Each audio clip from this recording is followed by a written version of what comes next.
What happened in 2002? Once the candidate was picked, Kibaki got 62%. Uhuru got 31%.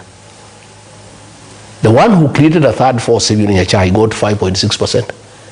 What will happen if anybody is confused by Ruto that you are very popular, that you can go it on your own, you can make it alone, and you become a third force? The people of Kenya will abandon you the same day. The people of Kenya have decided there are two horses, Ruto and one-term movement. Whoever is a candidate for the one-term movement will beat Ruto 70+1.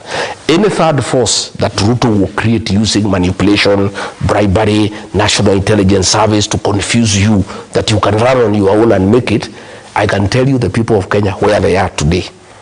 A decision has been made by the people of Kenya, and I listen to them. They want one candidate, they don't care who. You seem to be speaking about the party that has said they would go alone. No, I'm not saying. Within the United Opposition, which is Jubilee, who I don't know. I'm just saying, if you leave the United Opposition and go on your own, you'll be a third force. The people of Kenya will not accept the third force. The other day, they tried to form something called Sijui Kenya Moja, something.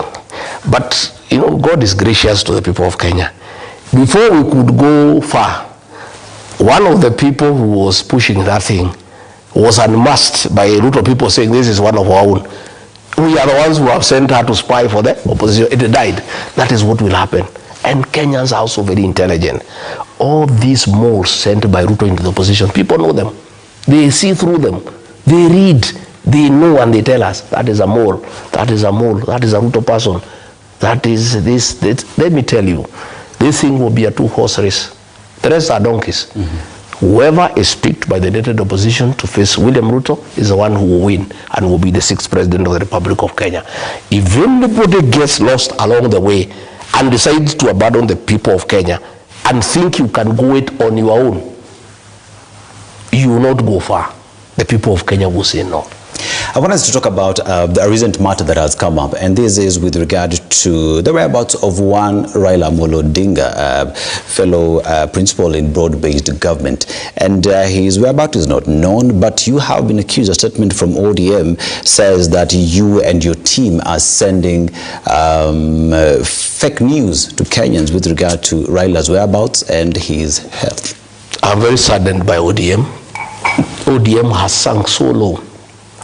Since they allowed William Ruto to destroy ODM, it's no longer the party that it was.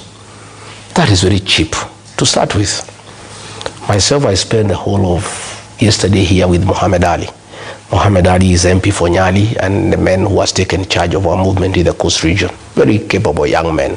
And things are going to happen in the Coast province because the area is one term, but they were waiting for us to identify a leader to work around the Coast province. I never had access to social media. And I slept early. This morning when I woke up, I was told there is a letter that ODM is accusing me and Kalonzo and Wamalwa of giving misinformation that Raila is unwell. I was not even aware whether he is unwell or whether there are rumors that he is unwell. To start with, I don't take much time myself thinking about Raila Odinga because the day I realized him and William Ruto are one and the same, I concentrated on William Ruto. Because there is no difference between Raila Odinga and William Ruto. So you don't have to concentrate on two personalities when they are one. So I concentrate on William Ruto. And I don't bother about Raila Odinga. And I have no interest in where he goes, or whether he is out of the country, whether he has left, whether he is leaving. It is none of my business. So I was not even aware he is out of the country, or he is unwell, or he is said to be unwell. To start with, being unwell is not a crime. And I want to tell leaders and the people of Kenya, there is no crime in being unwell. When I was a senator, I was taken unwell, I went to hospital. And a leader is a human being and you can get unwell. So there is nothing so big about somebody's health, whether you are a leader or not. And when I looked at that letter, it's so amateurish. You know, it's so cheap. To start with, you must respect the people of Kenya. If a leader is said to be unwell and he is well, you just ignore and go on with life. You don't have to say you are not unwell. Why should you bother?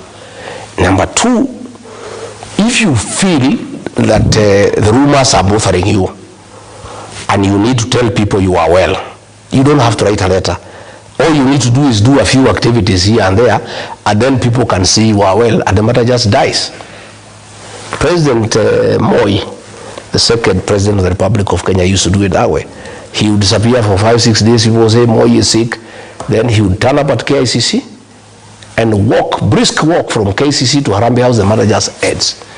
These characters of Raila, what they would have done if they thought their rumors is unwell and they want to say, and they are bothered, and they shouldn't be bothered anyway, but if they are bothered, they should have just organized some activity. And even say, if they say he's out of the country, they are not even saying which country. You know, they are even the one creating more suspicion, because you are saying he's not in Europe. If you say he's not in Europe and you have nothing to hide, just say where he is. Looking at it, there are two fronts in my thinking. It's political mischief. One, if Raila Odinga will not run and he will support William Ruto, a lot of people from Luo Nyanza are saying that if Kalonzo is on the ballot and